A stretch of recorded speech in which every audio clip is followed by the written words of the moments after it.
Permítame presentar a la moderadora, la magistrada Karen Lorena Gallardo Cejas, electa por el departamento de Cochabamba. Tiene una licenciatura en Ciencias Jurídicas y Políticas de la Universidad Mayor de San Simón, diplomados en Pedagogía de Educación Superior de la Universidad Tecnológica Boliviana y en Docencia Universitaria en la Universidad Mayor de San Simón. Sus especialidades son en Argumentación Jurídica, realizada en la Universidad de Alicante, España, un programa de selección y capacitación para el ingreso a la carrera judicial en el Instituto de la Judicatura de Bolivia, maestrías en Derecho Comercial realizada en la Universidad Privada Boliviana, en Derecho Ambiental en la Universidad de Andalucía, España, y en Sistema de Justicia Penal en la Universidad de Lleida, Castellón, Valencia. Doctorados, actualmente es doctorado del Doctorado Construcción Europea, Aspectos Jurídicos y Económicos en la Universidad de Lleida, España. Cuando ella también nos acompañe en calidad de expositora, vamos a estar conociendo más de su trayectoria profesional. La primera exposición de la mañana lleva por título "De la jurisdicción constitucional hacia el carácter obligatorio, vinculante y valor jurisprudencial de las sentencias en la experiencia boliviana". La misma estará a cargo del presidente del Tribunal Constitucional Plurinacional, doctor Petronilo Flores Condori. La segunda exposición llevará por título "Constitucionalismo plurinacional comunitario, un enfoque desde la perspectiva del proceso constituyente boliviano", a cargo de Orlando Ceballos Acuña, magistrado del Tribunal Constitucional Plurinacional de Bolivia, electo por el departamento de Chuquisaca. Magistrada Gallardo, tiene usted la palabra. A partir del conocimiento de los derechos de las naciones y pueblos indígenas originarios campesinos y el control plural de constitucionalidad que tiene tres dimensiones: el control del respeto de derechos fundamentales y garantías constitucionales, el control de competencias y el control normativo de constitucionalidad, en los cuales precisamente serán objeto de estos 3 días que estaremos reunidos enriqueciéndonos de las exposiciones en los distintos paneles y retroalimentándonos de las exposiciones que se van a realizar en un diálogo entre los participantes y los expositores. Así vamos a dar cuenta de técnicas de argumentación, de interpretación constitucional, que espero sean altamente positivas para todos los que estamos presentes en este Congreso Internacional, el primero en Derecho Procesal Constitucionalidad. En ese entendido, me permito presentar al primer expositor, el doctor Petronilo Flores Condori, que va a desarrollar el tema de la jurisdicción constitucional hacia el carácter obligatorio, vinculante y valor jurisprudencial de las sentencias en la experiencia boliviana. En ese entendido, debo hacer presente que el doctor Petronilo Flores Condori es abogado por la Universidad Autónoma Tomás Frías del departamento de Potosí, de nuestro estado plurinacional de Bolivia. Ha realizado varios cursos de posgrado, entre diplomados, maestrías y doctorados en Derecho Constitucional y Derecho Procesal Constitucional. Al presente es magistrado electo por el departamento de Potosí y por mandato de sala plena es presidente del Tribunal Constitucional Plurinacional de Bolivia. Con esta pequeña presentación cedo el uso de la palabra al doctor Petronilo Flores Condori. Muchísimas gracias. En mi exposición breve, concreto, presentaré el tema de la jurisdicción constitucional hacia el carácter vinculante y obligatorio de las sentencias constitucionales en la experiencia boliviana. Este tema con el propósito de promover a un debate, a un intercambio de conocimientos o experiencias, en el sentido que en Bolivia, en nuestro caso, se implementa el Tribunal Constitucional con la Constitución de 1967, reformada en 1994. Desde esos años hasta después de 2009 hay una especie de modificación, se corrige, se perfecciona y se visibiliza la jurisdicción constitucional. Pero el ejercicio de esta jurisdicción constitucional, la jurisdicción entendida más o menos en un concepto clásico de conocer un caso, en este caso de conocer los procesos constitucionales, de asumir una decisión a través de resoluciones y decisiones y de hacer cumplir las decisiones asumidas por el Tribunal Constitucional, entendida en este concepto tradicional el tema de la jurisdicción, que a lo mejor el término jurisdicción es bastante discutido, hay bastante literatura, bibliografía en la teoría del proceso, en el derecho procesal y en muchos trabajos. Pero bajo esta óptica pretendo presentar algunos temas muy generales en torno a esta temática. Este transitar de la jurisdicción constitucional, aunque al lado del término jurisdicción constitucional aparecen otras palabras, otros términos, como el tema de la justicia constitucional. Aunque no con frecuencia, a lo mejor más en la literatura, también aparece la magistratura constitucional. Jurisdicción constitucional, justicia constitucional, magistratura constitucional. Sin embargo, trataré de reflexionar aspectos generales en torno a este término de jurisdicción constitucional. Pero este tema específico del carácter vinculante que queda claro en la Constitución de 2009 puede constituirse un elemento que permita otra vez reflexionar vinculando al avance de la jurisdicción, el carácter de la vinculatoriedad. Aunque a lo mejor no se ha trabajado hasta dónde es el alcance de la vinculatoriedad de las sentencias y el cumplimiento obligatorio. Porque en este tema, en el caso boliviano, al parecer se maneja en términos bastante abstractos, el tema de la vinculatoriedad. ¿Qué lugar es vinculante? Bueno, a lo mejor en una reflexión en cursos de pregrado uno puede decir, es vinculante la jurisprudencia. Entonces, ahí uno dice, la jurisprudencia constitucional es vinculante en sí, en abstracto. Pero ya en términos más concretos, ¿qué lugar, qué parte puede constituir el contenido de esa vinculatoriedad? Si uno dice que la jurisprudencia constitucional es vinculante, entonces ¿todas las jurisprudencias constitucionales son vinculantes? Sí. Y otra respuesta es no.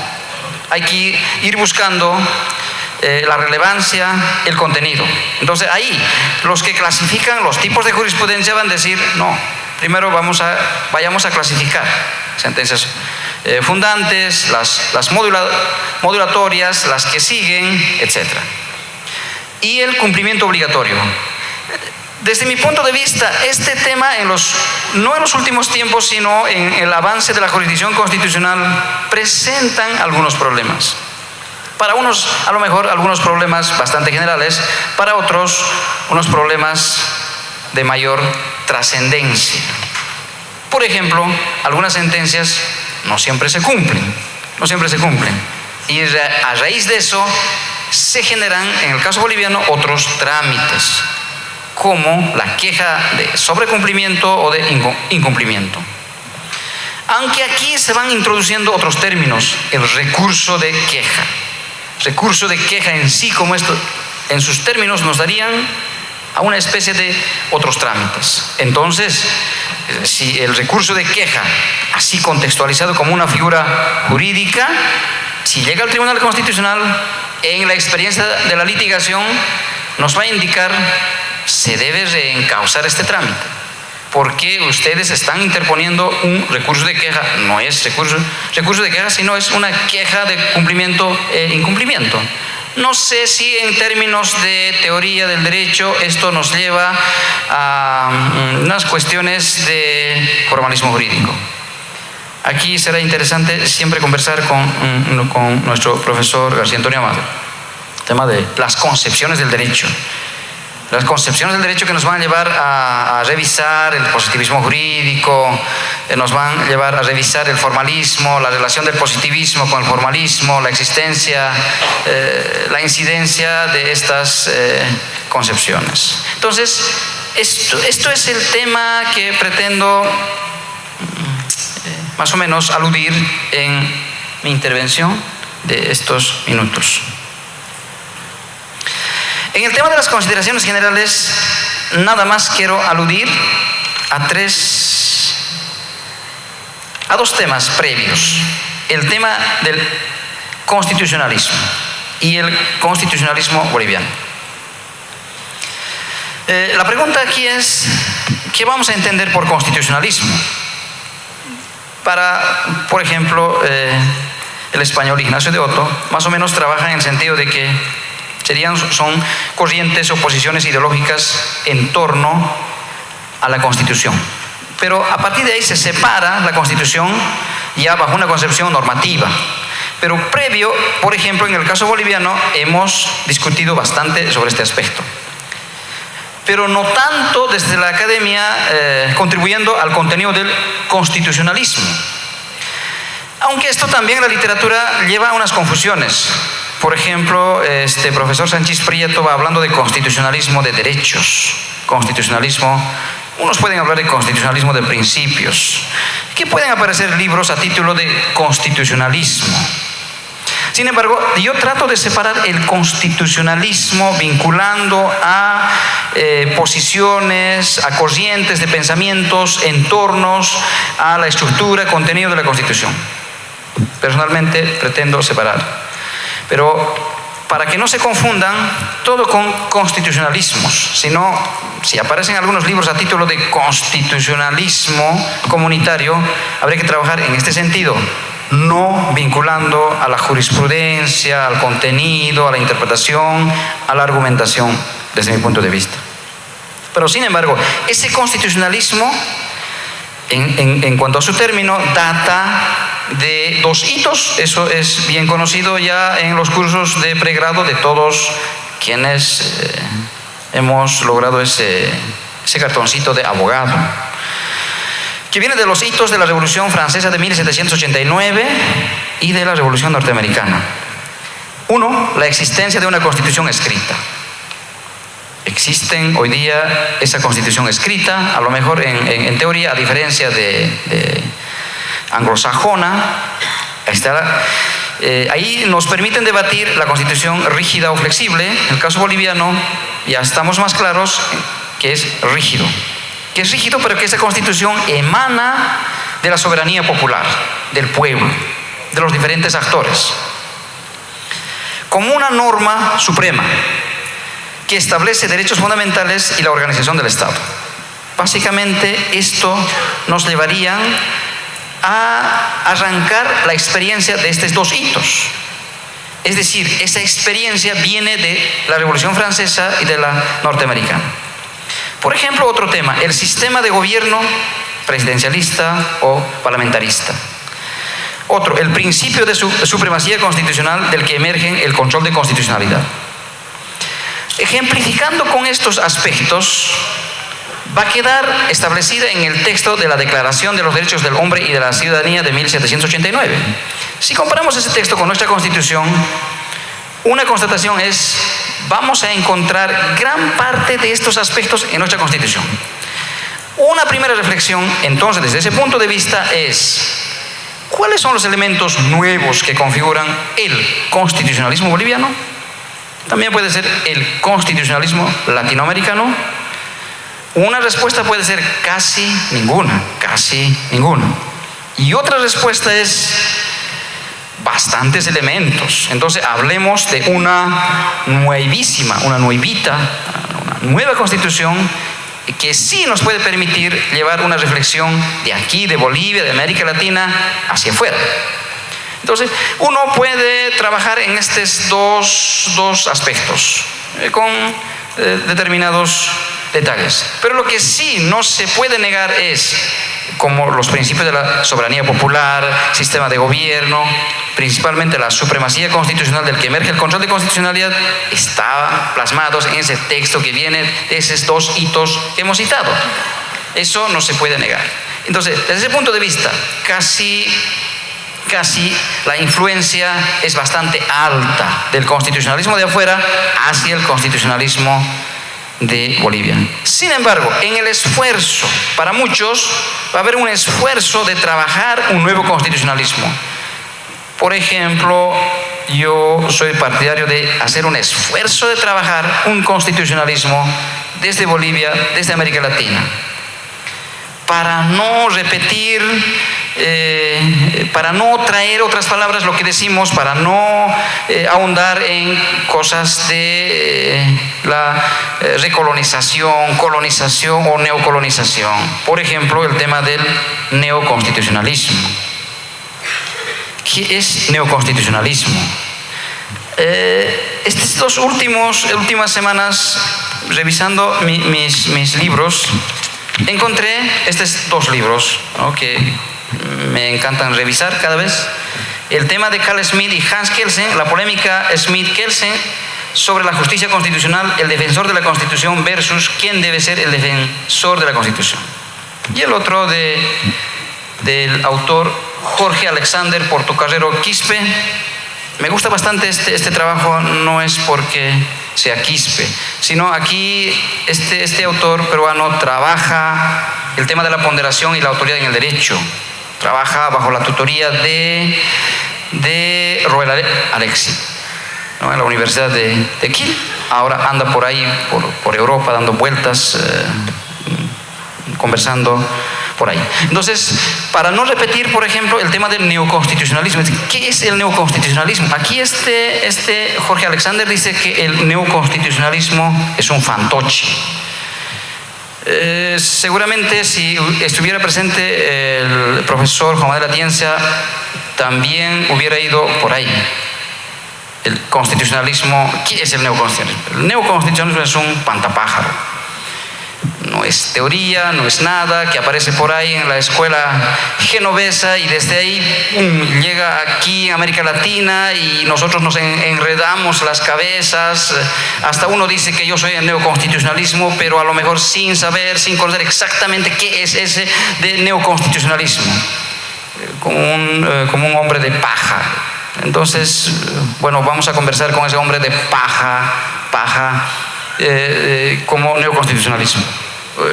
No sé, a lo mejor en mi pequeña comunidad o en los pueblos dicen, ¿qué es ese neoconstitucionalismo? Es un condenado. Neoconstitucionalismo es un condenado. Bueno, dejemos así como un ejemplo aquí para hacer el esfuerzo de que vengan estas cositas de fantoches, de hombre de paja, de estos condenados.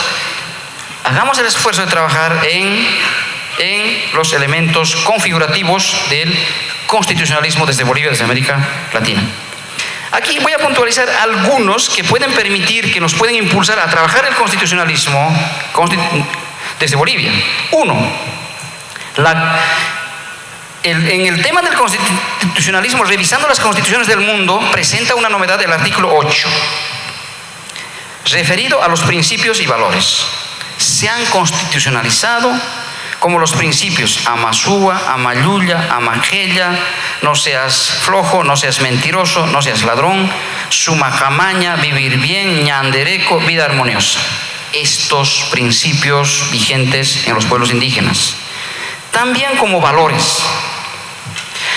Este tema escrito en la Constitución, en términos de teoría del derecho, en términos procesales, presenta novedad. Y seguramente puede hacer enojar a los positivistas, pero nuestro profesor José García Antonio Amado no se enoja, es buena gente, ¿no? Buena gente. Puede hacer enojar. ¿Cómo es posible aplicar los valores? ¿Cómo es posible aplicar los valores vigentes de un pueblo indígena a las personas de otros pueblos indígenas que tienen sus valores? Yo creo que es un gran reto en términos de discusión de teoría del derecho y en términos de aplicación práctica, los valores. ¿Cómo vamos a aplicar Amasúa, Amayuya, Amaquella? Ejemplo, haciendo un ejercicio, una reflexión, entrando en la cosmovisión de un pueblo indígena concreto. Por ejemplo, Amaquella, una visión cósmica. Y otra vez se va a debatir, es visión cósmica, cosmovisión, desde la antropología, desde la sociología o la filosofía van a tener distintas connotaciones. No es cuestión de agarrar las palabras de por sí, listo, que es Amahella, no ser flojo y punto. Yo creo que no. Amahella, ya viendo de una visión cósmica, de ver el mundo de un pueblo indígena, es que uno se levanta en la mañana, amanece, entonces la tarea que te queda, que te lanza al día. En ese día es no ser flojo, debes cumplir tu tarea. Luego aparece Amayulla, no ser mentiroso. En el cumplimiento de la actividad del día, de cada día, no mentir. No mentir hacia los cánones, reglas, quehaceres cotidianas en esa actividad. Y Amasúa. Amasúa más o menos trasunta en la noche, por la noche, en el campo, en pequeño pueblo indígena, en una realidad microsocial, está expuesto a las cosas. Chacras, no es como en los centros de la ciudad que tienen buenos candados, puertas muy bien con planchas, asegurados con cables y esas cosas. Entonces, esta dimensión de la visión cósmica se puede aplicar en forma separada, en forma unificada. Entonces, el concepto sería la integralidad de estos tres conceptos. Entonces, sería uno de los alcances viendo desde la visión cósmica. Pero, sin embargo, si vamos a ir al formalismo, voy a citar un ejemplo. No, hay una sentencia constitucional, no voy a decir exactamente cuál es, pero más o menos en el Tribunal Constitucional se está esforzando de trabajar, de aplicar estos valores, estos principios. Por ejemplo, los tribunales de garantías, abajo, en los departamentos, en las provincias, identificaron en este proceso que se retrasó bastante en la resolución de los procesos. Entonces el Tribunal Constitucional más o menos dice no ser flojo, pero en términos de formalismo. Usted, señor juez del Tribunal de Garantías, no seas flojo, ¿no? Pero en su aplicación de cosmovisión, ¿a dónde llega el alcance? Desde mi punto de vista hay una especie de una contradicción. Llegas al formalismo. Entonces, este aspecto de la aplicación de los valores y principios generan problemas que pueden conducir a una interpretación, concepción bastante subjetiva, para muchos de menos intensidad, etc. Segundo tema, el pluralismo jurídico. El pluralismo jurídico configura como un nuevo constitucionalismo, como una novedad. El pluralismo jurídico que permite que en Bolivia están vigentes las normas escritas, establecidas en los diferentes códigos, también las normas no escritas de las naciones y pueblos indígenas, originarios y campesinos. Otra vez, desde el punto de vista del código, hasta puede ser perjudicial y no entiendo qué quieren decir en un pueblo indígena. No sé. Para mí es fácil aplicar tal artículo del Código Tributario que establece la prescripción, pero yo no sé de los pueblos indígenas. Esto es una especie de que los bolivianos somos también extranjeros en nuestro mismo estado. No, muchas veces pasa, algunos investigadores vienen de afuera, incluso nos exponen temas y nosotros escuchamos bien interesante, presenta una contradicción en un esfuerzo teórico de trabajar. El tema del pluralismo jurídico. Aquí el Tribunal Constitucional, en su trabajo del tribunal, a lo mejor no hay ninguna sentencia hasta ahora de manera relevante que vaya desarrollando el pluralismo jurídico.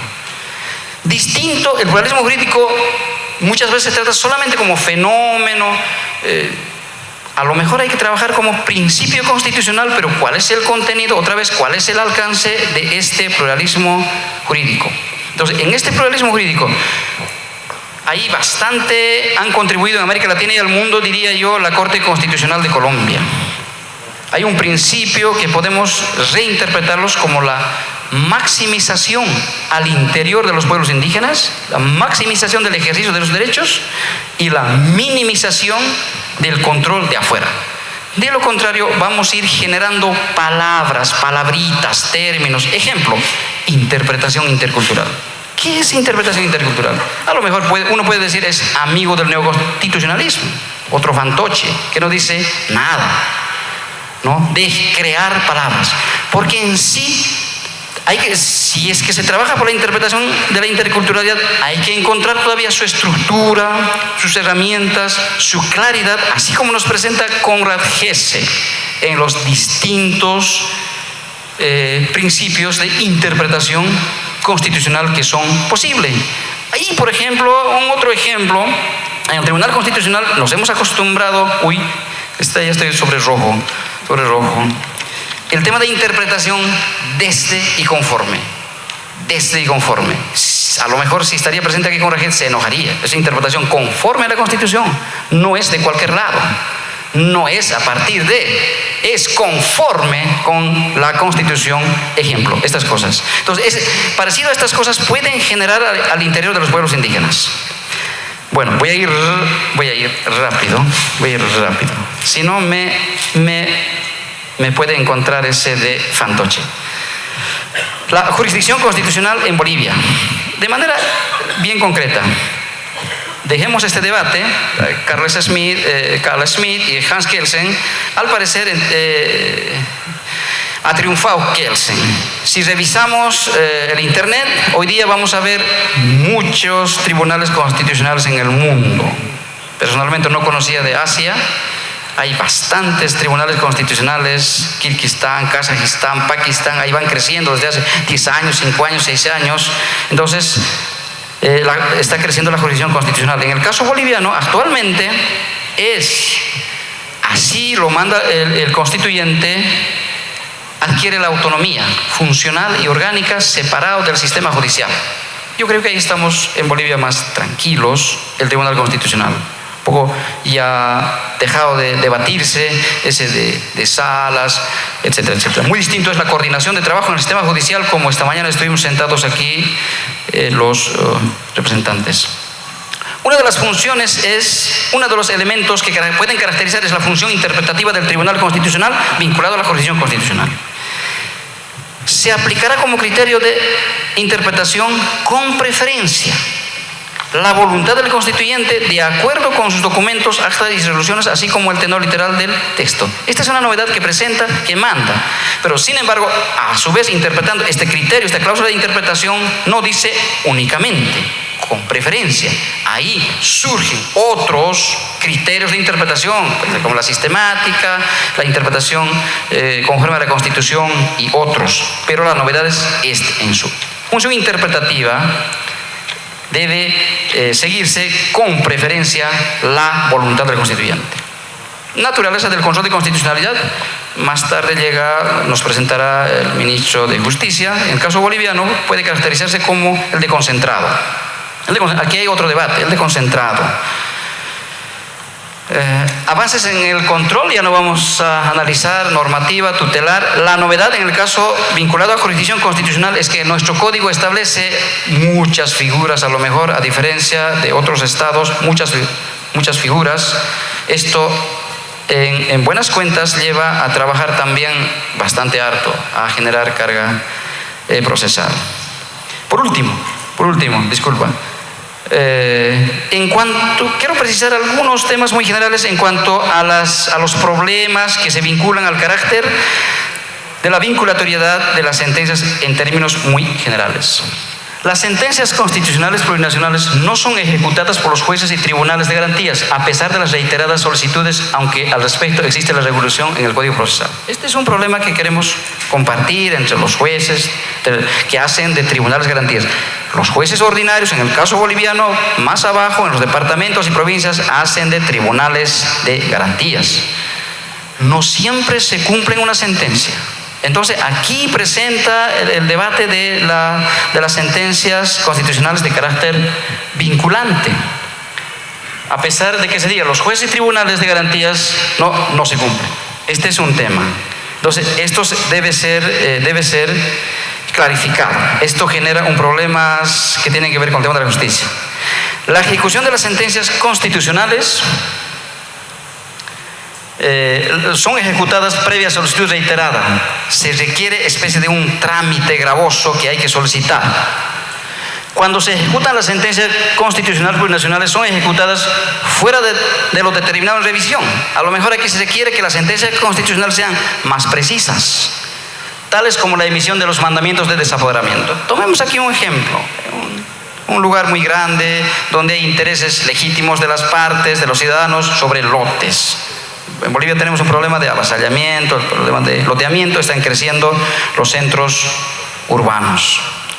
Muchas veces los jueces ordinarios, estoy generalizando en términos conceptuales, muchas veces los tribunales de garantía abajo, inmediatamente que se emiten las sentencias en los tribunales constitucionales, emiten los mandamientos de desapoderamiento. Bueno, como hay intereses en el desapoderamiento, comienzan a vender en un mes, entre unos, segundo mes a otros, tercer mes a otros. Y hasta que corra ese camino de queja al Tribunal Constitucional, pasan meses, pasan días, pasan semanas. A la vuelta, la propiedad en controversia ya han pasado 5 dueños. Entonces el Tribunal Constitucional, después de un tiempo, dice debe cumplirse el contenido de la sentencia, pero sin embargo las propiedades están vendidas. Este genera un problema. Al parecer es una visión, no estamos diciendo a nadie que esto es así, pero aquí surgen problemas que conllevan a la injusticia. Entonces uno se pregunta, ¿pero dónde queda esa vinculatoriedad? ¿Dónde queda esa sentencia constitucional concreta? Las quejas de incumplimiento de la sentencia constitucional son planteadas como recursos de queja, lo que al principio anunciaba. Este pequeño término genera problemas. Seguramente el reto es modular en esta parte, a lo mejor el sentido. Al hablar del recurso de queja, está interponiendo, está presentando sus problemas de incumplimiento de una sentencia constitucional, no de recurso de queja. Pero muy distinto es otra vez reflexionar en términos formalismos. No, se trata de un recurso de queja. Y aquí hay otro problema. Ante la interposición de queja de incumplimiento, los jueces tribunales de garantías no emiten pronunciamiento sobre el fondo.